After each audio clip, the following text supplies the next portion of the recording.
This week, everybody's reading Toldos, except the people who do the 3-year cycle. Rashi follows opinion of the sages, a strong opinion, which says that Jacob was blessed at the age of 64, correct? And every time we have Yaakov's age, Esav is the same age. Why? Because they're twins. They're born basically at the same time. Okay? The same day. It seems that they're born within the same few minutes. How do I know that? Because Achrechin Yatsa Achiv, and his hand was holding on to Esav's ankle. So, they came out in a chain. How did they know that? 64 years old.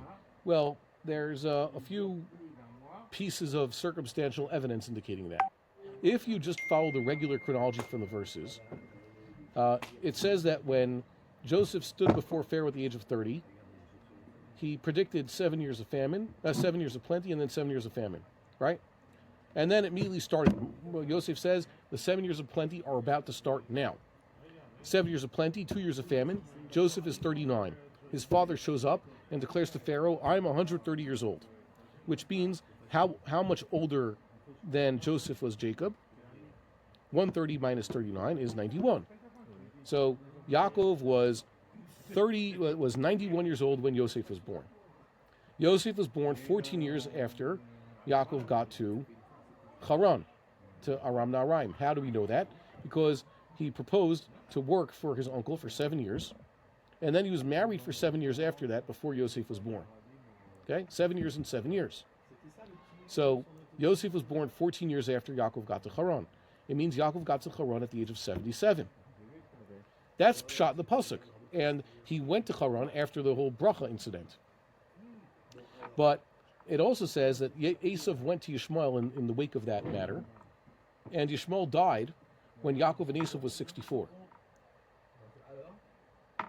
Okay? So there's a 13-year gap.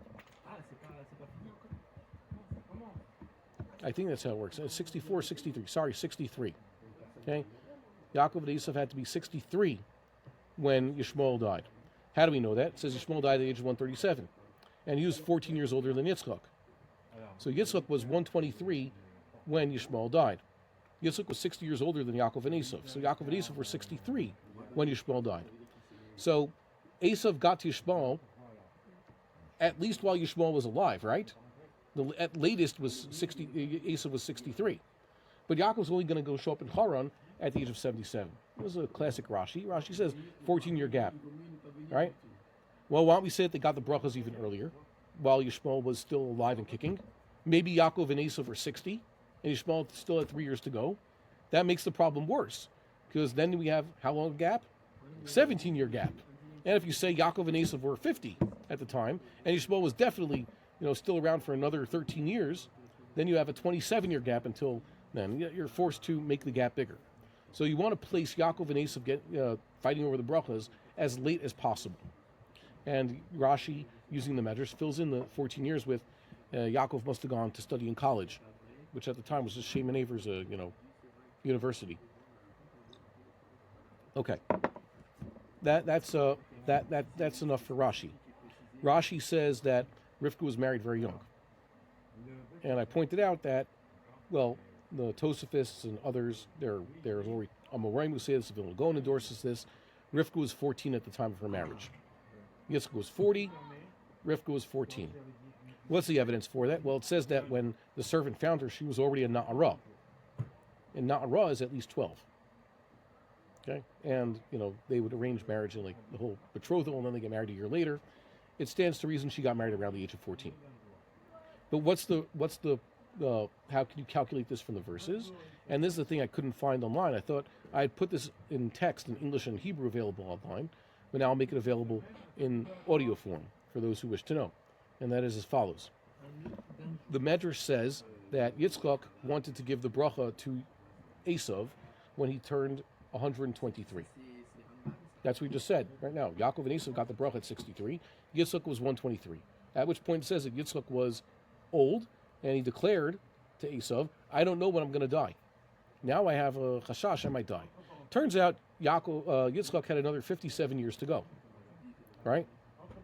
He was 123. He would last for another 57 years. It's quite a lot. He died at the age of 180. Well, why do you consider maybe my time has come already? because Chazal say he was within 5 years of when his mother died. His mother, within 5 years means 4 years before that. His mother died at 127. So he has to say that maybe my lifespan will be like that of my mother, give or take 4 years. Okay? And then if he gets past 131, he'll say, okay, maybe I'll be like my dad. I'll die at the age of from 171 until 179, something like that. So he was 123. He's within that range. So now he has to worry that he's going to die. So I pointed out to everybody, Yaakov left Haran when Yosef was about 6. Why? Because Lavan convinced him, don't leave so fast. Stick around. Okay? So Yaakov declares, I worked for you 14 years for your daughters, the first 14 years, and another 6 years in order to earn your flocks. That's Yaakov's how long is in Haran. It's an explicit verse. Okay? So then Yaakov has to go home. It takes Yaakov time to go home. The entire Parshas Vayishlach is Yaakov's journey from Haran to Hebron. And he stops along the way, quite a few stops. Along the way, we read that Shimon and Levi destroyed Shechem. And Shimon and Levi had already reached the age of bar mitzvah. They were minimally ber mitzvah. Levi was about 4.5 years older than Yosef. That's also explicit in the verses. Leah had 7 children, 6 children, 6 boys in the 7-year span, right? And Dinah shortly after Yosef. Zevulun was also born shortly after Yosef. Dinah was like more than a year after Yosef. So she had 6 children, 6 boys in that 7-year span. Very close in age. Reuven was born basically a year after the marriage, and then every few months, another child, full term. Okay? So that's Reuven, Shimon, Levi, Yehuda. Yehuda was not bar mitzvah.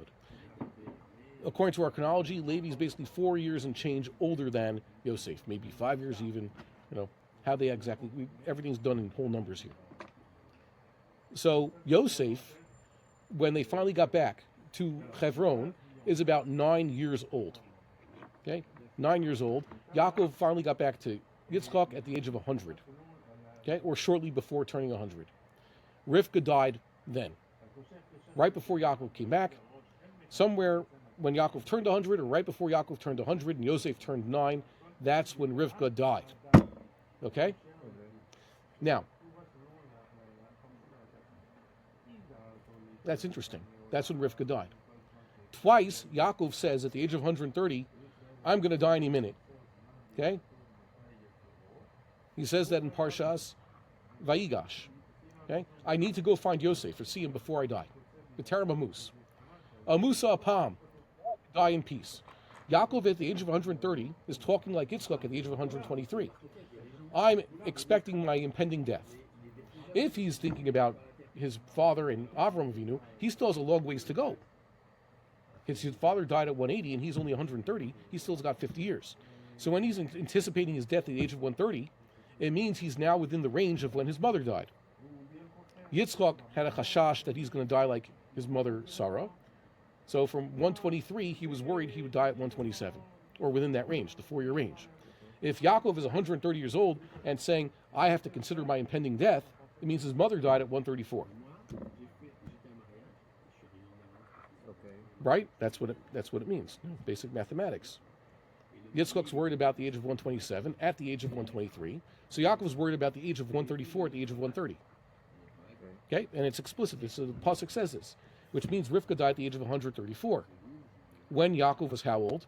About 100. That means Rivka was 34 years older than Yaakov. Rivka had been married 20 years before Yaakov was born, which means Rivka married at the age of 14. QED. So that's something I put in writing there. I didn't see this in writing, but that's, I believe, the derivation that the Vilna Gaon likes. It's not explicit, but he endorsed the opinion. Rivka married at the age of 14. How do you derive that from the verses? That's the derivation. Okay, so I kind of like that one. Rabbi Tzuriel really liked that one. Okay, now, another thing about this. You look in the verses. Why did Esav want to kill Yaakov? First, a better question. Why do you want to kill Yaakov? Yeah, Esav wants to kill Yaakov. Can you sell a bekhora? Work with Rashi. It's the kahuna. Can you sell kahuna? Can you go over to a Kohen boy and say, hello, Mr. Kohen, I'd like to buy your kahuna off of you? Or your levia. Why is it different? bekhora has yield, can you just sell them? Well, Rashi says bekhora is the privilege or the responsibility, whichever one you make it, to bring the korbanos, the avoda, the kahuna and the avoda. That's what Rashi says, and that's what Esav sold. Why does he go on that side and not the side of the Yerusha, which is the inheritance? He could Yes. So that's why we like Rashbam. Esav is Pashat making consideration. Present value versus future value. You've heard of that? Okay. It's in accounting and investments. Future value is the estimation of what you stand to gain. Give it a monetary value. Present value is what's worth now. Speculators say, I'll pay now for the chance to earn more later. And the person who's cutting his losses or selling right now says the money now, even though it's a smaller number, is worth more than a larger number later. Right? The present value is greater than the future value. Right? The potential value there. The speculators work on, let's say, the woman's ksuba. A woman can sell her ksuba. It doesn't mean she's selling a piece of paper, and now the buyer steps in as her role as the wife to her husband. It means that she stands to gain, let's say, 200 silver shekels upon the end of this marriage, as long as she's not at fault. That's what a ksuba is, right?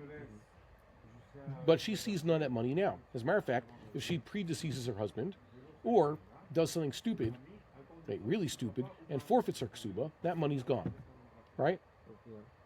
So she'll say, well, why don't I just take 50 shekels now from someone? There might be someone who's willing to pay 50 silver shekels today for the opportunity to earn 200 shekels sometime in the future. Okay, he's betting. It's basically gambling, Silver shekel. What does it matter? Zuz is a shekel. How many zuz is a shekel? How many? Yeah, 4 zuz. But which shekel? Yeah, it says you write on ksuba masayim zuz. Does anybody really care about that anymore? I don't know. Yeah. The biblical shekel. They still use biblical shekels for pidyon deben. The value of 5 times 19.2, and the half shekel is 9.6 grams. Why did this come up this week? I forget. But it's like you have to know how much a shekel is. Okay. So, they just round up to 100. So, that's the speculator. He pays now for what he could potentially get in the future. So Esav says, I'm going to die. The odds of getting the major inheritance from this old guy, who's, he comes from a family of everybody lives forever. Terach died at the age of 205, right? Aram just died at the age of 175. How long can I expect Yitzchak to live? I don't expect to live that long. Better that I get whatever Yaakov's going to give me now in money for the right to inherit later. Okay? Now, it says that Esav then wants the bracha. Oh, the bracha is really important to him, right? And Esav actually says, declares, V'amar Esav el libo, must be a prophet wrote this. What does he say? Why yistom Esav et Yaakov? Yistom means he guarded hostility toward him, like Unklus. Okay? He begrudged him. Al ha-beracha asher be'ercho aviv, because of the blessing that his father blessed him. It doesn't say al bekhora, by the way. Why? That's lost already. What could he fix? Okay? And he says, Yikrevu yemei evel avi v'arga et Yaakov achi. I'll wait for the days of my father's mourning to arrive, and then I'll kill Yaakov. If, let's say, now he's actually waiting for building on or depending on Yitzchak dying. Before, he thought that he would die before Yitzchak. That was his whole calculation. Now he's betting on Yitzchak dying before him. If Yitzchak can go for another 57 years, let's say, which he will, that means Esav doesn't stand to get his inheritance back, right? Let's say even if he kills Yaakov, he's Yaakov's heir, right? But Yaakov could have a lot of children in the meantime, by the time Yitzchak's dead. And then Yitzchak will be dead, Esav will kill Yaakov, so all Yaakov's children will inherit whatever Yaakov had. Esav has is not planning to recover what he lost in terms of inheritance. So what's Esav trying to recover here? What's he told about killing Yaakov? If Yaakov's dead, then there could be brother ruling over him. No, it's the bracha. And by the way, the bracha that he blessed him, which bracha? The bracha to Yaakov or the bracha to Esav? Because Kuni points this out, it's ambiguous. But either way, the bracha to Yaakov includes dominate Esav. The bracha to Esav includes you will be subservient to Yaakov. So both brachas put Esav on the bottom. What Esav's trying to accomplish is, if I kill Yaakov, then Yaakov cannot dominate me. That's what Esav's trying to accomplish. He's not trying to, steal back a bracha. He knows, like Yaakov, like Yitzchak said, if it was just like a monetary transaction, like, ooh, wrong bracha, Yitzchak could have easily said, anytime in the future, it was given in mistake, I'm, backsies, right? It was a mistake. Mekatos or something like that. But Yitzchak, the second he let it out, he said, it's not coming back. It was a declaration of fact. It was a nevuah. Nevuahs can't be withdrawn. Nevuahs aren't al t'nai, like that. Nevuahs are not transactional. Brachas are not transactional. Right? It's a nevuah. So Esav is upset basically of this situation that he is subservient to Yaakov, and that's why he wants to kill Yaakov. Okay? Not because of the bekhora necessarily, but because the brachas tell him that he's going to have to serve Yaakov, and if Yaakov is dead, he's not going to have to do that. That's basically what's going on here. So Esav always is trying to. He's a crybaby, and he doesn't know how to fix the situation. His wives are basically running the show, right? They were disobedient to Yitzchak and Rivka. That's what the pasuk says. So Esav says, "Oh, I'll link up with Yishmael." We mentioned this a few times. So he thinks that I'll bring in Yishmael's wife, that Yishmael's daughter as my wife, and then somehow that'll help. That'll make my parents happier. Didn't make the parents any happier, by the way, right? But not only that, this is replayed in history. Esav is like the Romans, the Western world, the dominant Western power. First, they brought in Canaanite women. That is, first Esav, his religion was pagan, right? Did that do him so well? Did that make God happy with him? Yitzchak represents what God wants. No, right? Romans, they weren't good at that, and it didn't really, the Jews, didn't accept their way of life. Jews had to resist them, and then Esav went to Yishmael. Esav adopted Christianity. Esav wants to, unite with the Muslim world, right? But what's happening? Basically, I know, but no. Esav el Yishmael means the Christians think they're going to go to Ishmaelites and say, like, you know what, join up with us against the Jews. You do the dirty work for us. But you know what's going to happen? Yishmael is basically going to take over. It's his daughter in the house, and she's going to run the house. She's going to dominate Esav also. Lama Dover Dome, the Islamist takeover of, let's say, London. London was, for a while, the capital of the Western world. Okay? The greatest Esav empire at the time was the British one. Their capital was London, and now it's already fallen, let's say, until the World Wars. The British Empire was larger and more powerful than the American Empire. The American Empire eclipsed the British Empire. Okay? So that was the capital, London. And now New York has been taken over by the Islamists also. Okay? Esav's greatest cities have been taken over by Yishmael. Esav thought he could bring in Yishmael into the picture, and Yishmael will help him. But really, Yishmael will help him hurt Yaakov, but instead, what's happening is hurting Esav even more. Done for the wrong reasons. Okay, so Yishmael is worse for Esav than Esav is, but they're all united against Yaakov, and they're hurting each other. Okay, we're just something to think about there.